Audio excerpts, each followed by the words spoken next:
With us today on the summit is Dr. Martin Paul. Martin, thank you so much for being with us.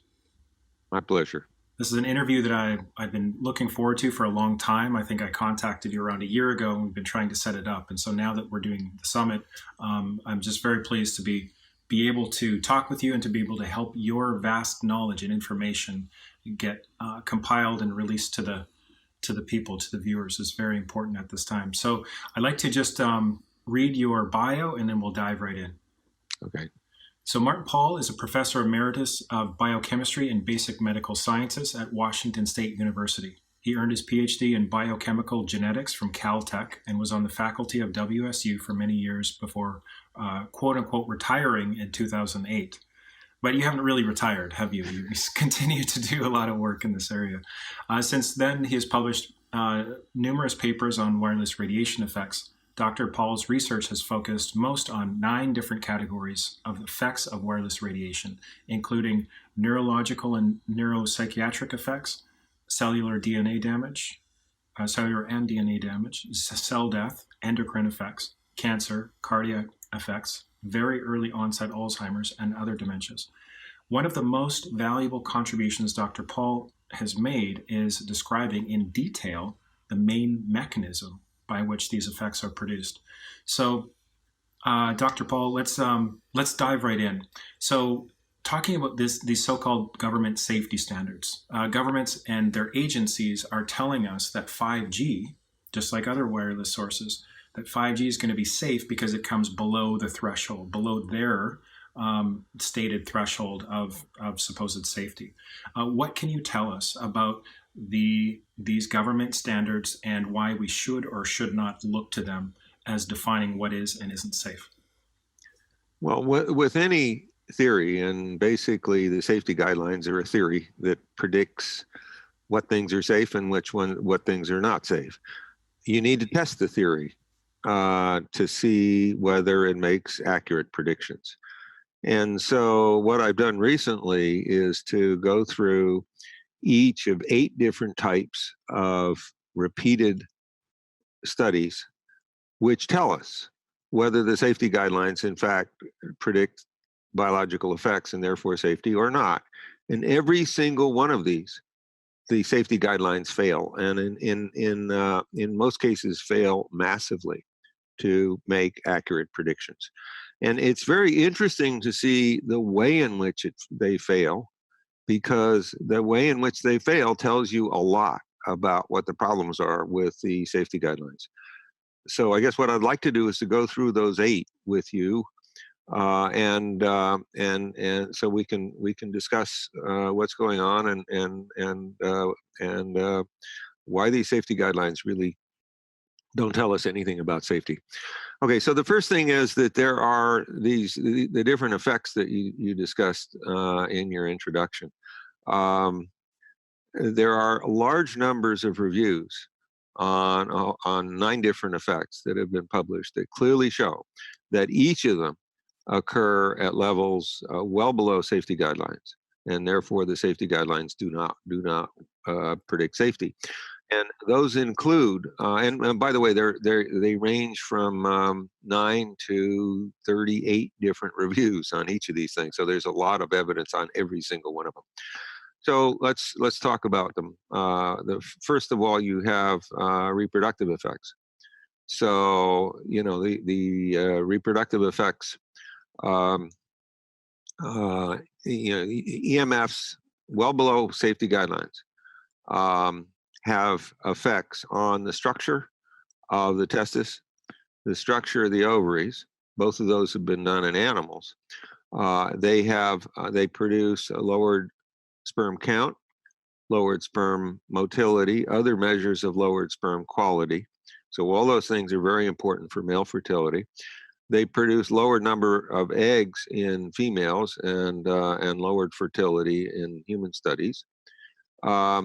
They produce increases in spontaneous abortion in humans and in animals. They produce lowered levels of each of the 3 kinds of sex hormones: estrogen, progesterone, testosterone, and lowered libido. So everything that you can think of that might impact reproduction is being impacted here. And this is extraordinarily serious at levels well below our safety guidelines. And in many cases, orders of magnitude below the safety guidelines, like 1,000 times lower or 100 times lower. So that's a big deal. Okay. Now, there are all these other things. There are widespread neurological neuropsychiatric effects, and we'll talk about those in some detail, I think, in the second interview. And they are already far along in our societies, and we'll talk about that also in the second interview. There are other effects like much of these. The mechanism of action goes through excessive intracellular calcium, which produces everything else, and so that's one of the things that's produced. These are intracellular calcium levels go up following EMF exposures. Oxidative stress and free radical damage goes up following EMF exposures.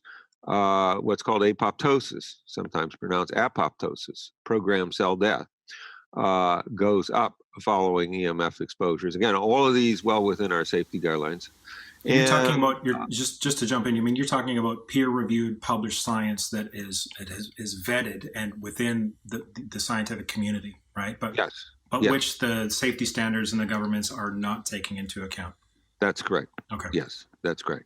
And so the apoptosis is very important, both for the reproductive effects that we already talked about, and also neurodegenerative effects. And so that's important. And you also have attacks on the cellular DNA of 3 different types. You get single-stranded breaks, you get double-stranded breaks, you get oxidized bases. They all produce important mutations that can be involved in both cancer causation and in reproductive, in producing mutations in young babies that were just born. So that's a big issue. And then cancer, which of course is caused to some extent by the DNA effects we just talked about. There are 38 different reviews arguing that EMFs well below our safety guidelines cause cancer. And I think it's absolutely stunning that we're still discussing this issue. The only reason we're discussing it is because the industry puts out so much propaganda that it's getting covered all the time. But there is extraordinary evidence that cancer, in fact, is caused by EMF exposures, and that the DNA effects we talked about before are an important part of that, but not the only mechanism. There are other things that are going on as well. There are also hormonal effects of various sorts. Almost every hormone system, or perhaps every hormone system in the body, is impacted. And then there are also the cardiac effects, which we haven't said anything about. So the EMFs cause immediate tachycardia, rapid heartbeat. They, over longer time periods, produce bradycardia, slow heartbeat, and they all produce arrhythmias. Arrhythmias associated with bradycardia are highly associated with sudden cardiac death. And we have a big epidemic of increases in sudden cardiac death, including among apparently healthy athletes dying in the middle of an athletic competition. Yeah, and there was we saw, sorry to jump in there, Martin, we saw a Canadian longtime career journalist exposing what was happening in, I believe, the Simcoe School County District in Ontario, in a talk to I think the board there, the school board, and he was telling how since the Wi-Fi was installed several years ago, in a short period of time, there was 2 sudden deaths from students and 2 others, cardiac arrests, that were resuscitated all around the time from the Wi-Fi being installed. And in many of these districts, and most regions aren't correlating that possible link, right, between when Wi-Fi transmitters and all these Wi-Fi devices go live and effects like that. I mean, so this is that one thing alone is potentially like huge in terms of the risk of what we're talking about here with this with 5G and beyond. Yeah, it is. I mean, there are many risks, and we'll talk about 5 of them that are, I believe, clear existential threats to our survival. Yeah. And I won't even be talking about the cardiac effects at that point. So yeah, we'll dive into those in the second half in part 2. Right. If you're watching this, we'll go into those 5 specific areas, and what we're going to do now is just more of an overview to expand the science and the mechanism, really. So right. Yeah, please continue, Mark. Okay, so we have all these things. Oh, by the way, there are a total of 197 bodies of evidence, each of which shows that one of these things is occurring at levels well below our safety guidelines. And so there should be no question about any of them. And yet, the reason, of course, we're still talking about it is because of all the industry propaganda, which has no connection with reality. And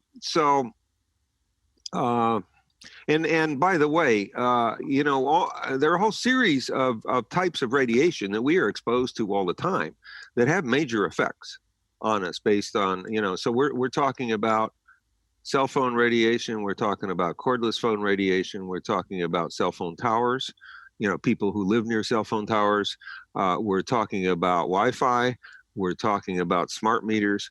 All of these have major effects on us based on all the available evidence we have. So,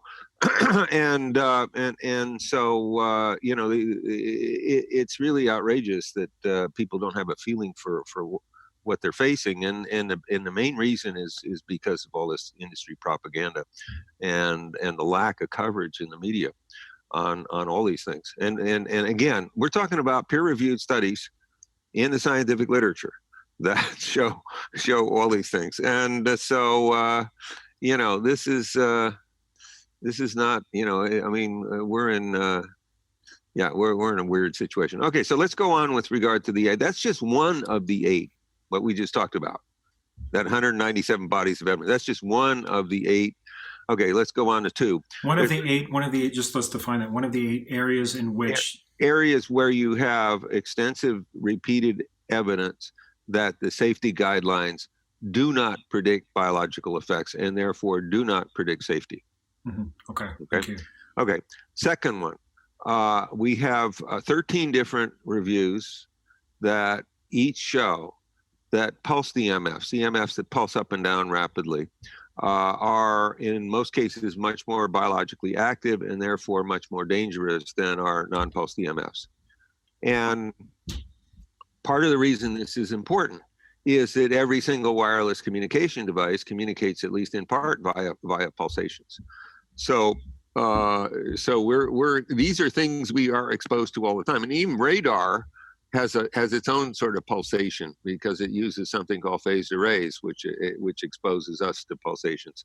So almost everything we're exposed to is highly pulsed, and the smarter the device, the more the pulsations, and potentially, and I believe actually, the more dangerous it is. So we're going down this road towards smarter and smarter devices, with the whole issue of pulsations being key, and this is totally ignored. The whole role of pulsation is totally ignored in the safety guidelines and totally ignored by the regulatory agencies, even though we've known about these things. I mean, the first review on pulsations was published back in 1965, believe it or not. And it's bizarre where we are. So let's okay, so that's the second area. It's very important, and especially important with regard to 5G, because 5G is terribly highly pulsed. Third area has to do with what the main mechanism is by which non-thermal effects are produced. And this is my own work, not based on my own experimental studies, but based on studies that were in the literature before I ever got involved in this. So what we know is that there I believe 28 different published studies that have shown that EMF effects, these non-thermal effects, can be blocked or greatly lowered by using calcium channel blockers. And there are 5 different classes of these that have been used for these studies, and they're all thought to be highly specific in what they do. And so this argues that those calcium channels, and they're called voltage-gated calcium channels, which are blocked by these drugs, these calcium channel blockers. That what the EMFs are doing is activating those voltage-gated calcium channels, and therefore you can block or greatly lower the effects by essentially blocking these channels. So do you want to dive into that more now? And we will be able to show some visuals on the screen as you talk about this. But is what you're saying, EMFs disrupt the ability for calcium ions to go in and out of the cell through the membrane? Is that correct? No, what the EMFs do is they actually greatly increase the influx of calcium ions through these voltage-gated calcium channels. And the voltage-gated calcium channels, I abbreviate VGCCs just so you don't have to keep repeating all that stuff. So what happens is that the VGCCs get activated by the EMFs, and we know now why they get activated, and this is very important. The VGCCs have a structure called a voltage sensor, in which the normal physiology, it detects the electrical charge across the plasma membrane. Okay, so these are channels in the plasma membrane, the membrane that surrounds all of our cells. And as far as I can tell, they occur in every single cell type, not necessarily at the same levels, not necessarily the same types. There are actually 10 different types of these things, but they occur in all of our cells, and that then when the channels open up, they allow large amounts of calcium to flow into the cell. And most, if not all, of the biological effects are produced by excessive intracellular calcium. And intracellular calcium is designated Ca2 plus I, which I think is on some of my figures that you may be showing. So that's a huge point right there, in the fact that there was an existing body of science before. Like you've looked at these studies, you've expanded this awareness about the primacy of the role of VGCCs, and you've added to this body of knowledge, and you're bringing it forward because for years that's been kind of a distractive question by the industry is, what then is the mechanism, right? So now you've essentially answered that, and there's others who have different parts of the puzzle, such as Paul Heroux, who's part of the summit, and other researchers. But this, I just want to focus in on that for people to realize this mechanism, this aspect of the mechanism and the science of how these molecules work together in these VGCCs. That's absolute prime knowledge and information that everyone needs to be aware of. Would you agree? Yeah, well, obviously I would agree. I mean, of course, I have a little bias in this, but let me just say, the first paper that I published on this, that I published in 2013, has now been cited 219 times in the scientific literature, according to the PubMed database. According to the Google Scholar database, and so that's very important, because what it means is that this has been widely recognized, and this is unusual. When usually in science, when you come up with a new paradigm of what's going on, it takes quite a while before people accept it, but this is already widely accepted. That doesn't mean everybody accepts it, but it means that there has been a stunning amount of acceptance of this view in a short time period. So that's important. Now, there are a couple of other very important things here that I want to mention, and one is that all the EMFs, all the way down from millimeter waves through microwaves, through radio frequency, through intermediate frequency, through extremely low frequency from our power wiring, 50 or 60 hertz, depending on what part of the world you happen to be in, all the way down to static electrical fields and amazingly static magnetic fields. they all can work via VGCC activation. And this is absolutely stunning because I mean, it's a big surprise. And so then the question is, well, why is it that that the VGCCs are so sensitive to low intensity EMFs? And I think the reason basically comes out of the structure of the voltage sensor, the thing that actually regulates its the opening of the channel. So the structure has been known for a while from a number of important scientists who've worked on this thing, and what's true is that the voltage sensor occurs on 4 different alpha helices that are within the structure of the VGCCs, and that occur within the lipid part of the lipid bilayer. So they're in the fatty part of the lipid bilayer of the plasma membrane. That turns out to be very, very important for 2 distinct reasons. And one is that there's something called Coulomb's law. It's a law of physics that was first enunciated back in 1784 by Auguste Coulomb, a French physicist. And Coulomb's law says that the forces on electrically charged groups are inversely proportional to the dielectric constant of the medium in which they occur. Translation? What that means is that, well, so the dielectric constant of the fatty part of the membrane is about 1/120th of the dielectric constant of the aqueous parts of our cells and bodies. What is dielectric? Well, it's a measure of the electrical properties, basically, of that part of on charges. So the point is that the charges are the forces on those charges are about 120 times stronger because of the dielectric constant. And so, okay, so that's important. The other thing that's even more important is that the plasma membrane has a very high electrical resistance. And for that reason, things are highly amplified. The electrical gradient, highly amplified across the plasma membrane. And that's about a 3,000-fold. Now, when you put all this together, so it turns out there are 20 charges in the voltage sensor.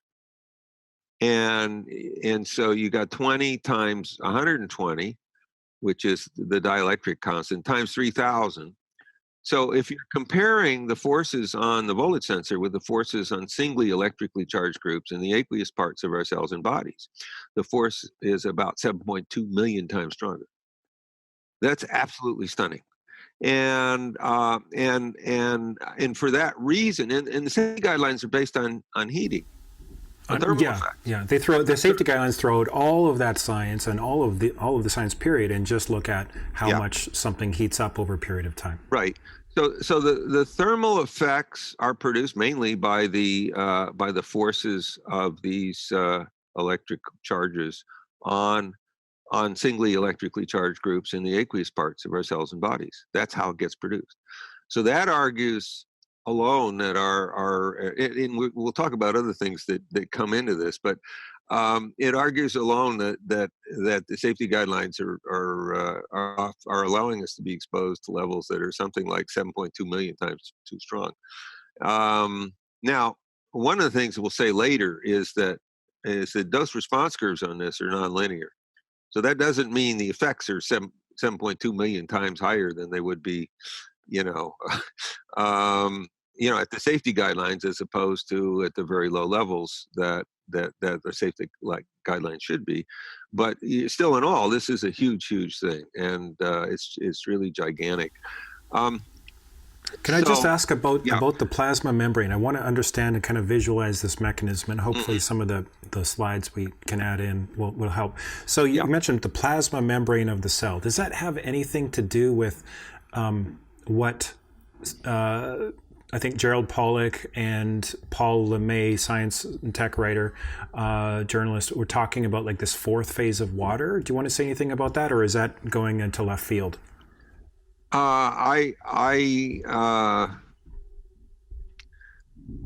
I mean, it doesn't have a direct relationship to it. That's all I can say. Okay. So plasma membrane is essentially just the cellular membrane that, regulates the influx of calcium ions and other ions. It regulates, the influx and efflux of all kinds of things into the cells. Yeah, okay. That's right. Thank and you. so the plasma membrane is very, very important. And so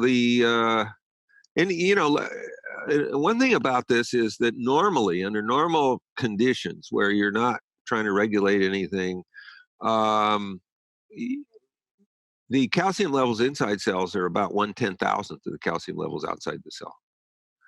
And so there's a big concentration gradient driving calcium into the cell. There are also electrical forces driving calcium into the cell. So all of this means there's a powerful forces driving calcium in. And obviously, the fact that the cells keep the calcium levels very low means that that's a very important thing to do. And so what happens when you activate these VGCCs when they shouldn't be activated, and you keep activating them, you get all kinds of really stunning effects that occur. Now, there's one other thing I want to mention here, and that is that you can see the physics here tells us why these VGCCs are so sensitive.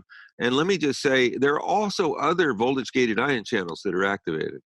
But the calcium channels seem to be the really important ones, probably because calcium itself is so important in the cell.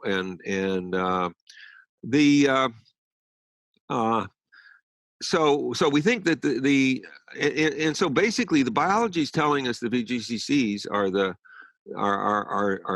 the main mechanism of action of these EMFs, and the physics is telling us why. So here the biology and the physics are clearly telling us that the same thing is going on here, and so this is a very, very important finding here. And so you mentioned earlier here that there are specific medications for reducing the influx of calcium ions. Can you say a little bit more about them? And are you talking are they pharmaceuticals? Are they natural? What effects have been observed so far? Well, there have been a lot of these studies have been done in cell culture, so people have been looking at the kinds of things you can look at in cell culture, and which include calcium influx, which include the hormone release, for instance, which include apoptosis, which include oxidative stress. So, a lot of this stuff has been looked at the cellular level, which is, of course, what in general in biology, if you've got something occurring at the cellular level, it's best studied at the cellular level, and so this is the best way to study it. So, So those things are all, those things are all terribly important here, and so okay, so basically, I just want to dive into that a little bit more. Are there specific medications or remedies available for reducing the influx of calcium ions?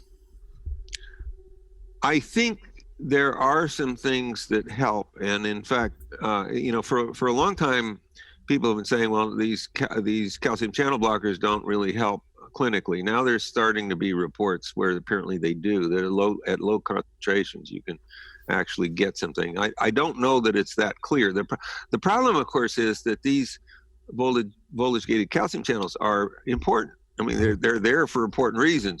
So you can't completely block them. If you do, you're just blocking not only the whole nervous system, but all kinds of other things like your heart and so forth. So there are limitations to what you can do. I think there are a number of things that could be useful, including magnesium, which is probably useful as well. But let me just say, I'm a PhD, not an MD, and nothing I say should be viewed as medical advice.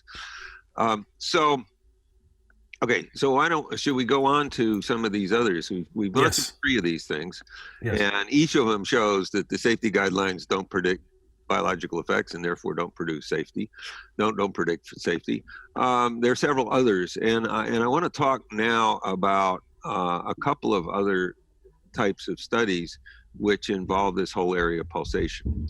And the reason I want to talk about it, pulsation is terribly important with regard to understanding 5G. So it's very important you understand these things to understand 5G. Okay, so there have been at least 100 different studies on what are called nanosecond pulse studies. So a nanosecond pulse is defined as a pulse that's between 1 nanosecond and 1 microsecond. So there's a big range here, but they're all very short. And what's true is we have a lot of studies that show the nanosecond pulses, and some of these occur in cell culture, and some of these occur in whole organism studies, produce effects very similar to the effects that are seen from other kinds of EMFs, and that and it's been shown that these effects also go through VGCC activation. But the safety guidelines, which we really haven't talked about their structure, the safety guidelines use average intensities over a period of 6 minutes or 30 minutes to predict whether there will be biological effects or not. Okay, so 6 minutes, think about that. So if you take, let's say, a typical nanosecond pulse, let's say one that's 40 nanoseconds long, and you average that intensity over a period of 6 minutes, you're averaging the intensity over a period that's 10 to the 10th times longer, 10 billion times longer. Now, obviously, what that does is it lowers the average intensity by a factor of 10 billion. And so what the safety guidelines do is they predict, there shouldn't be any effects, but there are. There are effects over and over and over again, and the safety guidelines say, no, there can't be any effects. It's almost insane when you break it down. The fact that, this has been allowed to occur at to define our standards of safety for the general entire population for so long. I mean, it's insane, but please continue. Yeah. Yeah, I mean, it really is insane. So, what is the rationale for taking something that will work for, let's say, in 40 nanoseconds to produce an effect, and averaging it over 10 billion times longer? It makes absolutely no sense to do this, and I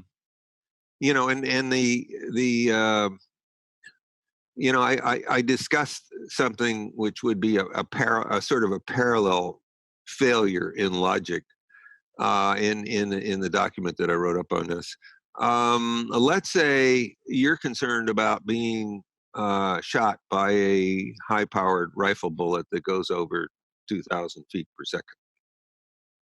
And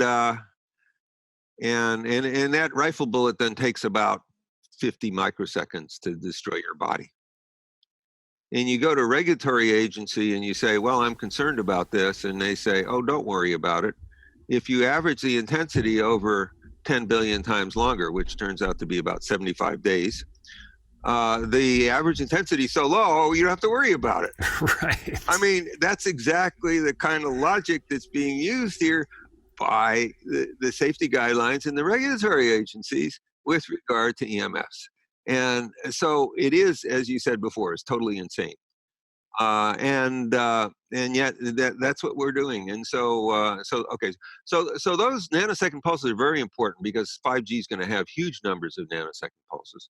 It's also true that there are also studies on pairs of nanosecond pulses, and those are also important, and they're also highly relevant to 5G.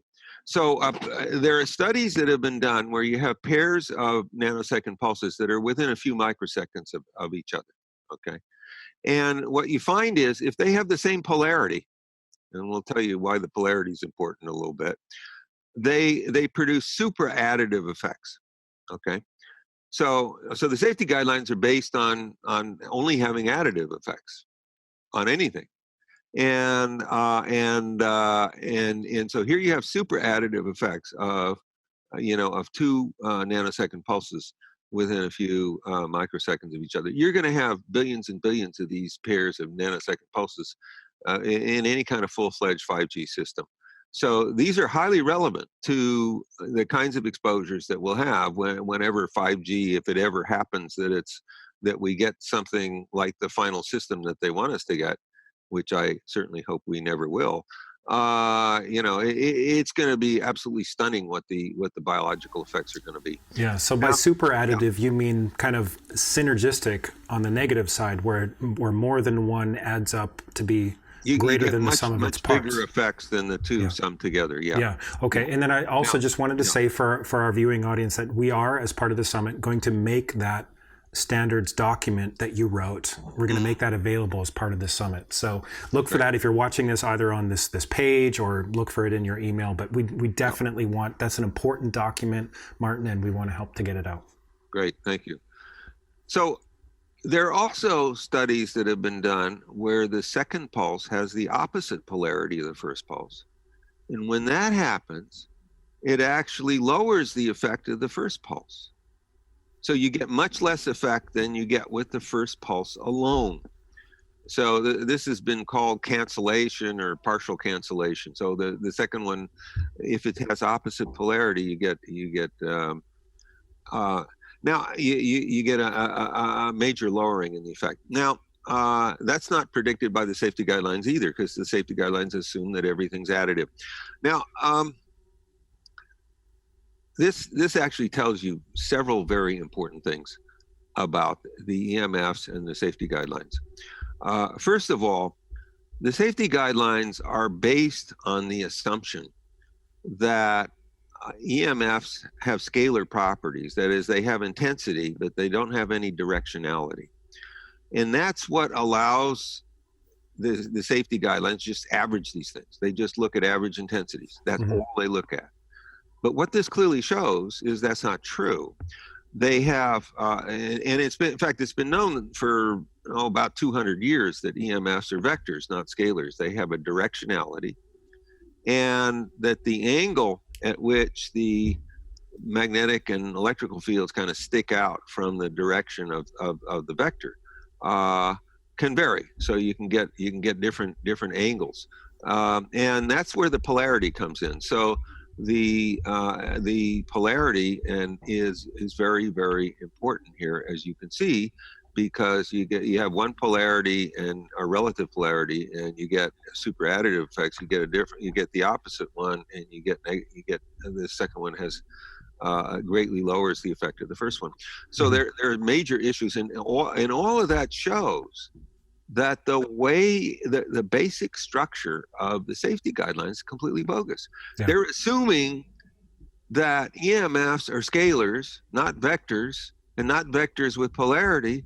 And we know that assumption is false. So the physics is false here again. Okay, we talked about the physics of the VGCCs being very important, and being a very important example where the physics is false with regard to the safety guidelines. Here's a second one. So, the people who tout the safety guidelines say, oh, the physics is wonderful. Well, the physics, in fact, is not wonderful, and it doesn't work. The physics they've got in the safety guidelines is deeply, deeply flawed. So that's important. Okay, now let's talk about two other things that are important here, and that is that there are a whole series, I think there are 9 different reviews that have been published, where you have what are called intensity windows, where the intensity of a particular kind of EMF within a certain range of intensities, a kind of not a very tight range, but a fairly tight range of intensities, give you maximum effects within that intensity. But when you go lower or higher, they drop way down. Interesting. So it's not always a higher intensity equals a higher effect and a lower intensity equals a lower effect. There's something else happening here. That's right. And so what that tells you something else that's very important about the safety guidelines. And so the safety guidelines, as I said before, are based on everything being additive. You can only have additive effects if you have linear dose response curves. What is that? What is a linear dose response curve? A linear dose response means, if you double the intensity, you're going to double the effect. Okay. You go up the intensity tenfold, you're going to get tenfold the effect, so forth. So it's directly proportional. The effects are directly proportional to the intensity, and so it makes no sense whatsoever to simply add these things. And we already said they didn't add them right anyway, but it makes no sense to add these things if you have nonlinear dose response curves. And these dose response curves are not only nonlinear, they're what's called non-monotone. That is, they don't always go up with increasing exposure. They don't always go down with decreasing exposure. So again, the whole structure of the safety guidelines is bogus. It's not just that it doesn't make good predictions. The whole structure of it is just ridiculous. So okay. So that's another thing that's very, very important. And the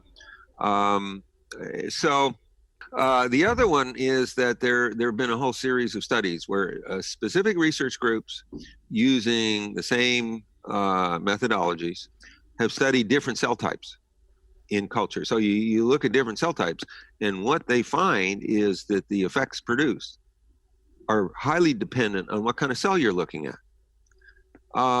That's not surprising at all when you've got a biological target. But that's not what you expect if all you're looking at is heating, thermal effects. So these things are quite, and a biological target which differs from one cell type to another, at least in terms of, how much is there and what kind of susceptibility it may have. Mm-hmm. So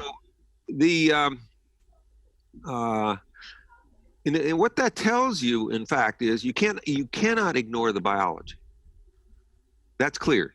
Right. And in fact, every other example that we talked about also says you cannot ignore the biology, because all of these things where you look at the biology, you find the safety guidelines don't work. And so the fact that the industry and the regulatory agencies have been ignoring the biology throughout this whole thing is just another outrage in this whole process. So what we have here is a multi-trillion-dollar set of industries, all of whose claims of safety are based on fraud, really, because the safety guidelines are fraudulent, and therefore anything based on those are fraudulent. The last thing of these 8 is that there are also what are called frequency windows. Okay. And these are very specific frequency ranges. So you're talking about a very, very tight range where specific frequencies give extraordinarily strong effects, even at extremely low intensities. So, many orders of magnitude, intensities, many order of magnitude below what some nearby frequency would require to see an effect. You see extremely large effects. These are thought to be due to resonance with the target, and I think that's right. I would predict the target are the voltage sensors of these VGCCs, but we don't know that. We have no evidence on that. The interesting thing is the only place where we do have evidence on what the target is from these resonance things are some studies that were published by Igor Belyaev on Escherichia coli, on bacterium Escherichia coli, and in that case, the direct target's actually the DNA. What is it? Can you define the direct target? Are you talking about the specific target mechanism, or what is? Well, so we talked about the fact that the voltage sensor is the direct target.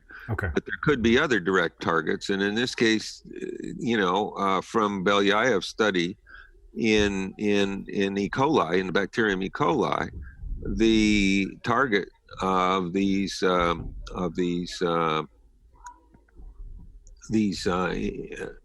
frequency windows is the DNA of the cell, and I won't try to tell you what the evidence for that is, but I think it's very compelling evidence. Mm-hmm. And so that's interesting and that's surprising. But so it raises another question about is the DNA also a target in the animals and plants? And I think there are effects on the DNA in animals and plants, but so far we don't have any evidence that they're important for anything. So I don't know. I don't know the answer to that. But we shouldn't be too dogmatic about things. That's a possibility that may still be still be out there. And so It seems like the insurance companies know about this, at least to some extent, right? Like Lloyd's of London doesn't insure wireless products. And I mentioned in a couple of the other talks, like Swiss Re and some other major insurance companies are identifying the high level of risk of the wireless industry. Seems like there's some level of awareness of this behind the scenes and probably, throughout a considerable amount of industry, but they're just looking at, the short term and making as much money as they can and getting as much control as they can, I would argue. Interestingly, the Swiss Re reinsurance company put out a press release expressing great concern about 5G, specifically about 5G. And that's, I think, very important. And it was in German, and I actually translated it into English and put an English version out. So how many studies would you say? We know with the Bioinitiative report on bioinitiative.org, there's roughly 1,800 studies, I believe. As early as 1972, Zori Glaser and the U.S. Naval Medical Department compiled something like 2,300 studies, all showing a biological effect. And all these studies are just not taken into account, as we've discussed, by regulatory agencies. How many studies would you estimate, Martin, are there that show a biological effect from EMF? At levels well below safety guidelines. Yeah. I think there are probably at least 14,000. Wow. And I can sort of give you a rough idea. Let me just say, there are also therapeutic effects of the EMFs. Yes. And that's something I recognized from the very first paper that I wrote on it, which interestingly are not recognized by the industry. They're more concerned about maintaining their propaganda claim that nothing's going on than they are in trying to take credit where they might actually have a little bit of credit in that there are actually therapeutic effects of these EMFs. Interesting. So there's something like 4,000 papers on the therapeutic effects, and there are at least 10,000 on the pathophysiological effects. And then, of course, it's the pathophysiological effects that we're concerned about. So So diving into 5G, what is it specifically about 5G from your perspective that makes it potentially more harmful than 4G and other technologies? We know that 5G is a higher frequency band, or it includes a higher frequency band, and it actually includes low and mid range as well. And you mentioned the nano pulses, right? So maybe talk a little bit about how is 5G different with regards to your concerns. Well, let me just say, I'm also very concerned about 4G. Yeah, that's not a trivial point, but I think that the thing about 5G is the extraordinary level of pulsations. So the whole idea behind 5G is to use high frequencies, which allow you then to have extraordinarily high levels of pulsation in order to carry extremely large amounts of information per second, or whatever time period you're interested in, and so so this again emphasizes the importance of pulsation in this whole story. And so you're having extraordinary amounts of pulsation in a 5G system, and if we ever get to the point where 5G antennae are interacting with what they call the Internet of Things, with thousands and thousands of devices, the amount of pulsation, undoubtedly is going to be absolutely extraordinary. So this is a absolutely gigantic issue, the pulsation issue. What's also true is that the millimeter waves, and let me just say, there's some industry sources now are saying, well, we're really not going to use millimeter waves. So I can't say about that. They may have found out that millimeter waves are way too dangerous, and they've decided maybe they're not going to use them. But the millimeter waves are absorbed by materials, building materials, the materials of our bodies.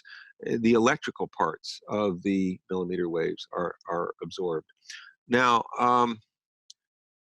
what that tells you basically is that the electrical parts of the millimeter waves are going to interact with electrically charged groups, including the electrically charged groups in the voltage sensor. So I think that what that tells you is that their ability to activate this target is going to be extraordinary because of this absorption. Now, one of the things that the industry claims is, well, it's absorbed so much in our body, but it therefore can't penetrate except maybe about a millimeter or so into the body, and therefore you don't need to worry about effects deeper in the body. Okay, and they've made that argument. I made a counter argument, and I can tell you what it is. But what's also true is now we have evidence from published studies on millimeter waves that in fact millimeter wave effects go at least 20 times deeper than what the industry claims, and I suspect it goes much deeper than that.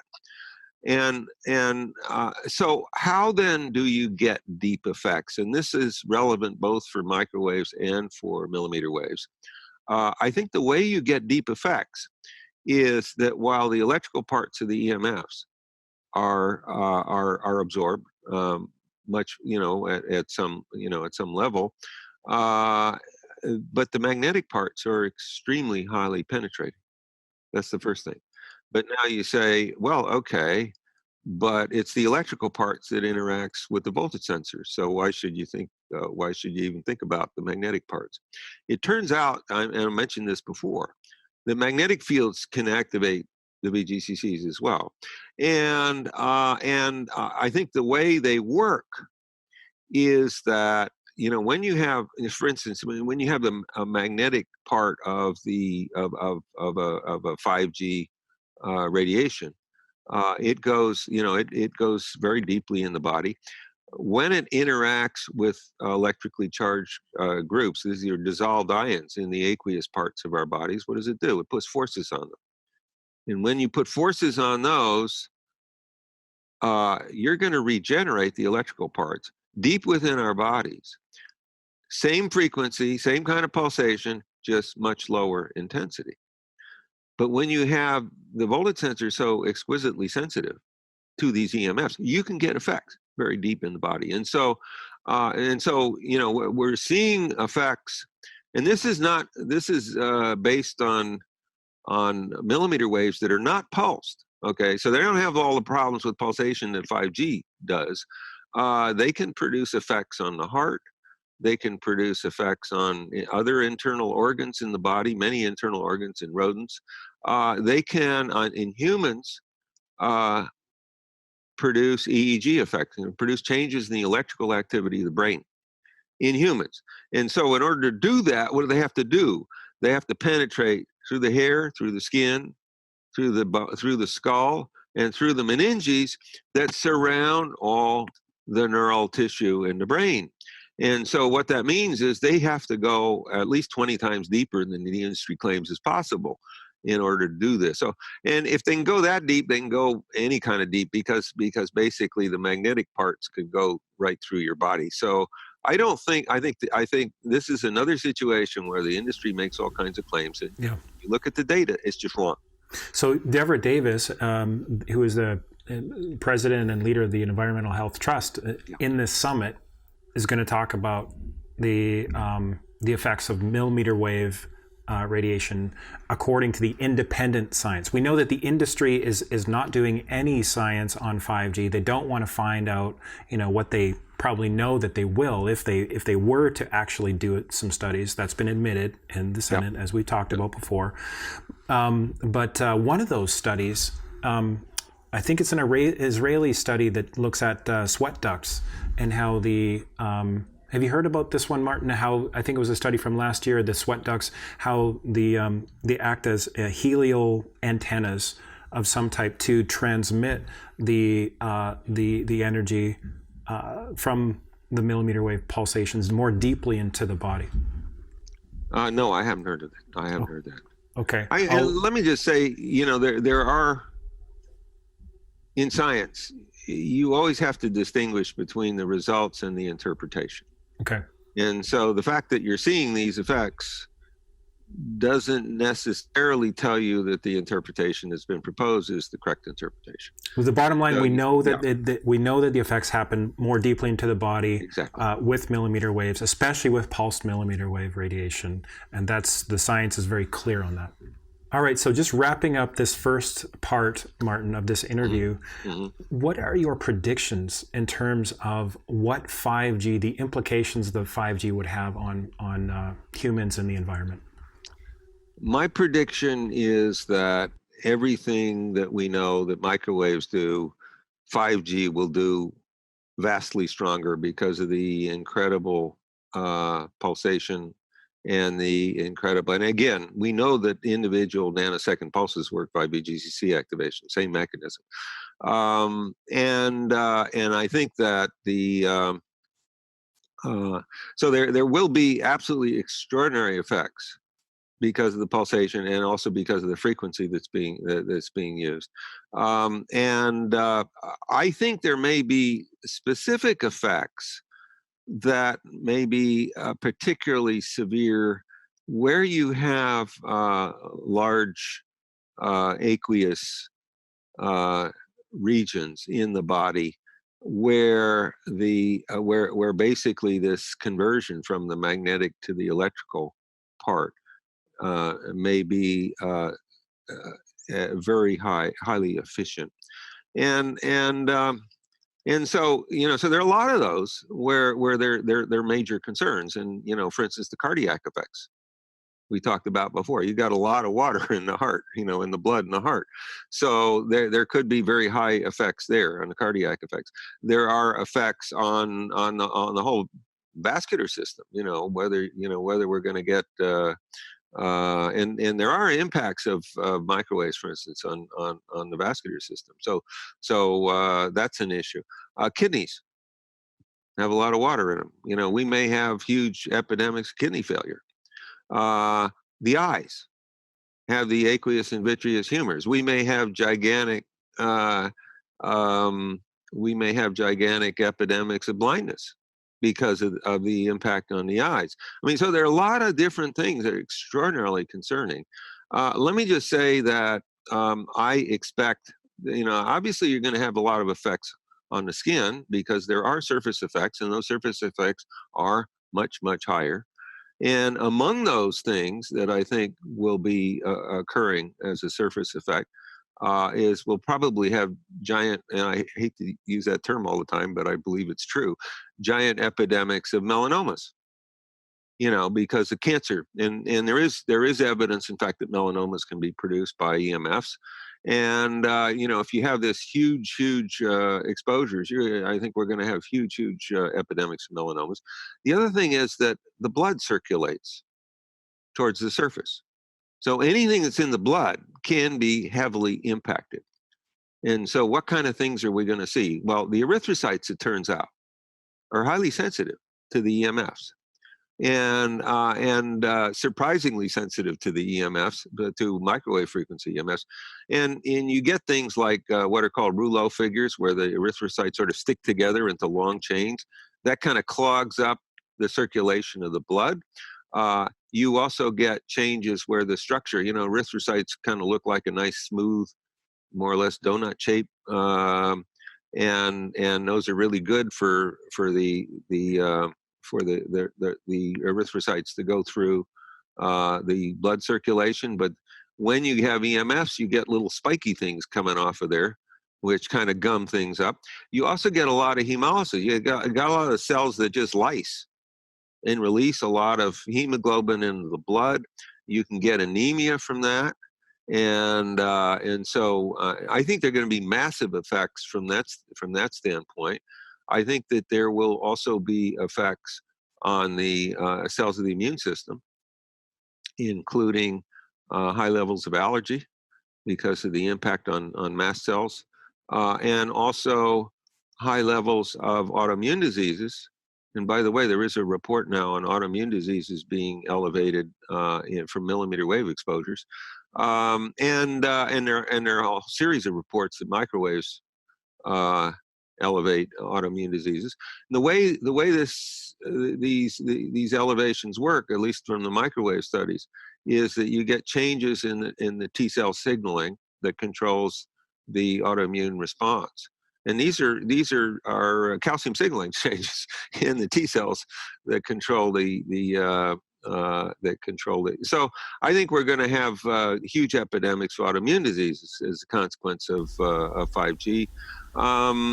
And we already are, right? I mean, there's 1 in Yeah. 6 people apparently in the United States that has an autoimmune condition, and it's all been increasing exponentially since just this generation, since Right. the proliferation of wireless. Right. So It's amazing that we've got all these things going on, and we know at least we have a substantial literature which says EMFs cause autoimmune diseases, and nobody's paying any attention to it.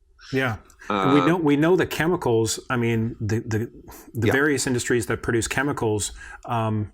Dr. Tom O'Brien talks about this in the summit. How that contributes, and wireless exposures contribute to an overall toxic load in the body. That once it's reached is when people start exhibiting symptoms, and everyone has a different level of threshold, right? Would you agree with that? Just that overall toxic load perspective on it, at what point people exhibit health problems? I'm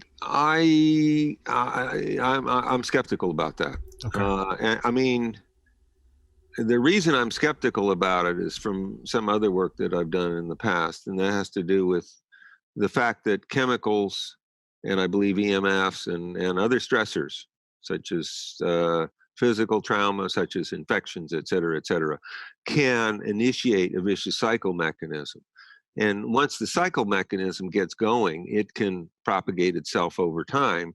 And then it doesn't make any difference what the initial causation was. This thing will go on regardless. So I think that, in fact, in things like multiple chemical sensitivity, when people have studied, what kind of chemicals they have in their bodies, often they're not high. That's in part, of course, the people avoid chemical exposures. But it doesn't help them get rid of the disease. It helps prevent it from getting worse, which is useful. But so I think that let me just say there are chemicals, and this is another thing that I've worked on in the past, that act through increases in the NMDA receptor activities. Those also produce increases in intracellular calcium. So the effects of the chemicals and the effects of the EMFs can be very similar, because they can both work often via increases in intracellular calcium. So I think that's to my mind, that's a better perspective to use to understand the connections between the chemicals and the EMFs. And is peroxynitrite part of the overall mechanism that involves VGCCs? Yes, there are two main pathways of action by which the EMFs produce pathophysiological effects. One is through excessive calcium signaling, and we already talked about that. The other one is that you get from the increases in intracellular calcium, you get increases in both nitric oxide and superoxide. Those are two free radicals, actually, that are relatively non-reactive. But when they react with each other, which they do very readily, they form peroxynitrite, which is a potent oxidant. Peroxynitrite is not a free radical, but it breaks down to form highly reactive free radicals, including hydroxyl radical, which is probably the most reactive of all of them. And so you then get free radical effects. And in fact, that's how the DNA effects are produced.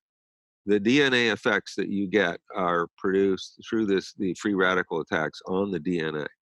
And those then can produce single-strand and double-strand breaks in the cellular DNA. They also produce oxidized bases. And those are the three types of things that we see in the DNA effects. They can all be produced in that way. So so the free radicals and oxidative stress are very important parts of this whole story. There are also you also get increased inflammation as a consequence of them, and that goes through increases in a transcription factor known as NF-kappa B.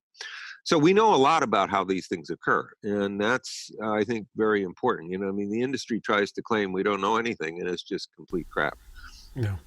Well, Dr. Martin Pall, thank you so much. This has been a blockbuster talk here, this part 1 of 2, and just such valuable information that, you know, lay people, parents, the industry, our elected officials need to know. This is the root fundamental science showing causation, showing how all this is working at the cellular level. I really appreciate your time. In part 2, we're going to go into the big picture, Dr. Pall's big picture perspective. We're going to go into 5 main areas. We're going to dive deeper into the science in those 5 main areas of symptomology. We're going to talk about how we solve this problem and get Dr. Pall's thoughts on that. So, Dr. Pall, thank you so much for your time today, and we'll look forward to talking with you again in part 2. Great. Thank you.